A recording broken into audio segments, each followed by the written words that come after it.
19h45, Judicaël Moussirou. Ravi de vous retrouver une fois de plus au 19h45. Je vous emmène ce soir en Centrafrique, au Kenya, au Rwanda et enfin en RD Congo où le M23 s'est emparé de la cité minière de Rubaya. Et vous suivrez également la conférence de presse très houleuse entre Emmanuel Macron, le président français, et Étienne Tshisekedi Tshilombo. Bienvenue, bonsoir, bonjour à tous et bonnes conditions de suivi de ce 19h45. Judicaël Moussirou. Conférence de presse très mouvementée entre Emmanuel Macron et Antoine Tshisekedi Tshilombo. Et vous suivrez juste après, tout en images, le reste de l'actualité africaine. 19h45. Président congolais venu chercher un soutien explicite de la France face aux violences qui déchirent l'est de son pays, la RDC. En cause, la rébellion du M23, un mouvement armé derrière lequel Kinshasa voit avant tout la main de son puissant voisin, le Rwanda. Kigali, invité aujourd'hui par Emmanuel Macron à cesser son soutien aux rebelles. Écoutez les deux chefs d'État. Pour avoir l'éventualité ou la possibilité de discussion, il faut que la situation évolue, c'est-à-dire il faut que l'armée rwandaise qui actuellement se trouve sur le sol de mon pays et non le M23, parce que le M23 c'est une coquille vide que le Rwanda brandit, il faut que l'armée rwandaise ait quitté le sol congolais. Nous n'avons aucune difficulté à pointer les responsabilités. Je vais le dire avec la plus grande clarté possible. La France condamne fermement l'action de tous les groupes armés, et particulièrement l'offensive du M23, qui doit cesser les combats et se retirer de l'ensemble des territoires qu'il occupe. Tous les groupes armés, je dis bien tous, doivent être désarmés progressivement, démobilisés. Le Rwanda, je l'ai redit au président Kagame dans un échange récent, doit cesser son soutien au M23 et retirer ses forces du territoire congolais. 19h45. Le M23, mouvement rebelle actif dans l'est de la RDC, a annoncé jeudi avoir pris le contrôle de Rubaya. La ville située dans le Massassi, dans le nord Kivu, recèle d'importants gisements miniers. Sa production de coltan représenterait 50% de la production nationale selon les autorités congolaises. En sus du coltan, la cité de Rubaya est connue aussi pour ses gisements de manganèse et autres, des minerais qui passent désormais sous la coupe des rebelles, confirmant la thèse du pillage systémique des richesses congolaises, selon Ernest Singoma, un activiste de la société civile à Goma, la capitale provinciale. Le gouvernement congolais a d'ailleurs mis en garde Apple sur la présence dans ses appareils des minerais exploités illégalement sur son sol par des rebelles. Le président congolais accuse le Rwanda de soutenir la rébellion du M23 contre l'exploitation des minerais de son pays. 19h45. Les inondations en Afrique de l'Est inquiètent les Nations Unies.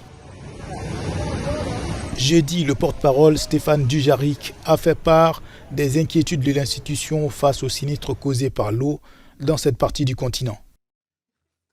Le secrétaire général a exprimé sa profonde détresse à la nouvelle des centaines de vies perdues et de nombreuses personnes affectées par les fortes inondations au Burundi, au Kenya, en Somalie et en Tanzanie, ainsi que dans d'autres parties de l'Afrique de l'Est. Le secrétaire général souligne que les Nations Unies sont prêtes à offrir toute assistance supplémentaire qui pourrait s'avérer nécessaire en cette période difficile. Le secrétaire général est extrêmement préoccupé par les effets des phénomènes météorologiques extrêmes déclenchés par El Niño qui risquent de dévaster encore davantage les communautés et compromettre les moyens de subsistance. Cette semaine, au Kenya, la montée des eaux a causé l'effondrement d'un barrage puis coupé des routes, faisant plusieurs morts et de nombreux disparus. Les autorités du pays ont entamé l'évacuation des zones à risque.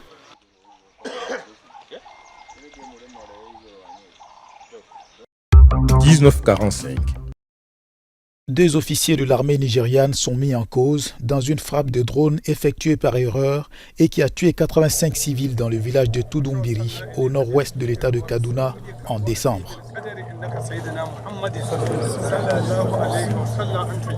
Les forces de défense nigérianes auraient pris ces civils pour des éléments d'une milice, selon une déclaration faite jeudi par la hiérarchie militaire du pays.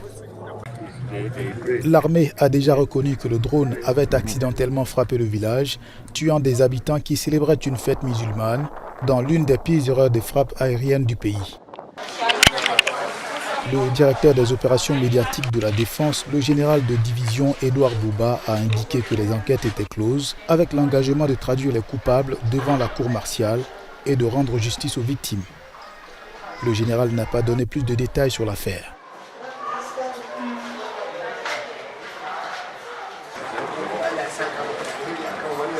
– 19h45.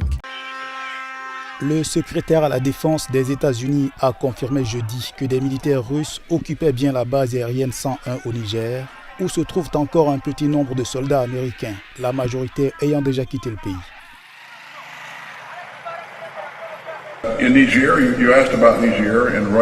Je pense que vous savez que la base aérienne 101 où se trouvent nos forces est une base de l'armée de l'air nigérienne située près d'un aéroport international dans une capitale.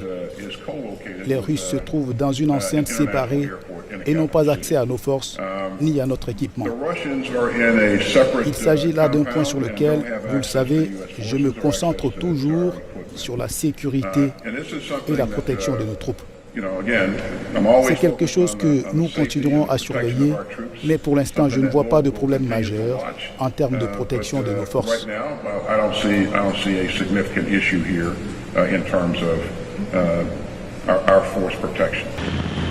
Washington organise le retrait définitif de ses soldats du Niger, mais un millier est toujours sur place pour surveiller la lutte antiterroriste jusqu'en Libye. 19h45.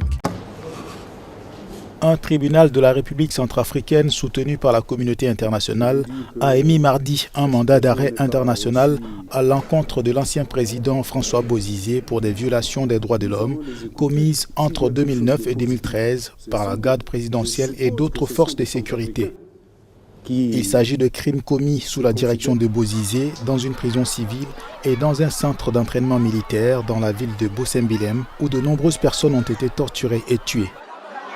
La cour pénale spéciale a été érigée dans la capitale Bangui afin de juger les crimes commis depuis 2003, date de la prise de pouvoir par coup d'État de François Bozizé, renversé plus tard par les rebelles de la Séléka. L'ex-président avait été sanctionné par l'ONU et les États-Unis pour avoir alimenté les violences qui ont fait des milliers de morts et plus d'1 million de déplacés. En 2019, un accord de paix a été conclu entre le gouvernement et les groupes armés, mais les combats se poursuivent. Bozizé vit en exil en Guinée-Bissau, dont le président Umaru Sissoko déclare n'avoir reçu aucune demande de Bangui concernant le mandat d'arrêt et que le pays n'autorisait pas l'extradition. 19h45. Le Kenya pourrait être frappé par le cyclone Idaya dans les jours à venir. L'alarme a été sonnée par le président William Ruto vendredi dans son discours sur l'état de la nation. Le département météorologique et le centre d'application des prévisions climatiques de l'IGAD ont lancé un avertissement sévère. Le Kenya pourrait être confronté à son tout premier cyclone.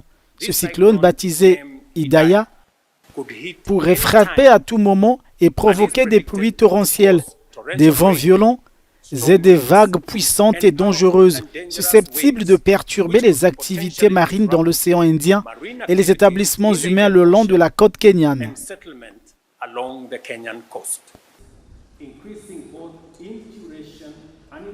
C'est tout sauf une bonne nouvelle pour ce pays déjà en proie aux inondations qui ont entraîné notamment la prolongation des vacances scolaires alors que le bilan humain et matériel ne cesse de s'alourdir.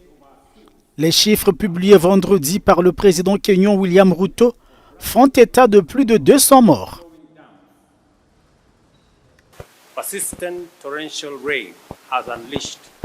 Les pluies torrentielles persistantes ont déclenché des inondations dévastatrices qui ont fait 210 victimes à ce jour.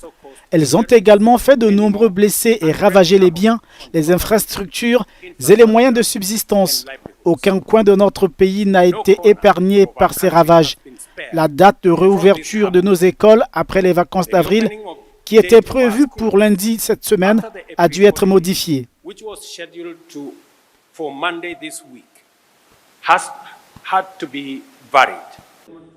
Au moins 150 000 personnes ont été obligées de quitter leurs habitations par les eaux en furie. Elles vivent désormais dans des camps à travers le pays.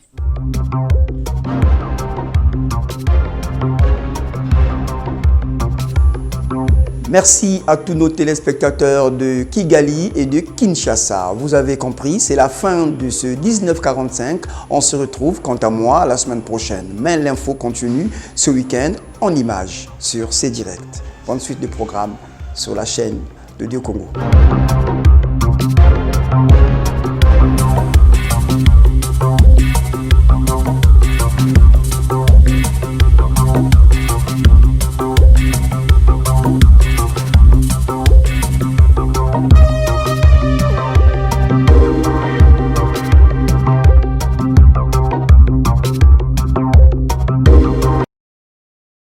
J'ai une bonne nouvelle, vous retrouverez toutes mes vidéos, les vidéos que je mets sur TikTok et un peu partout, avec tous mes conseils, sur C-Direct, la première chaîne mondiale des deux Congos. C'est une chaîne panafricaine qui émane du Congo, mais qui est aussi produite à Paris et dans les deux Congos, et un peu partout en Afrique francophone. Elle est diffusée sur toute l'Afrique francophone par Canal+ Afrique, et puis sur SFR, c'est le canal 852, et puis sur Free, le canal 449. Voilà, on se retrouve sur C-Direct très très vite.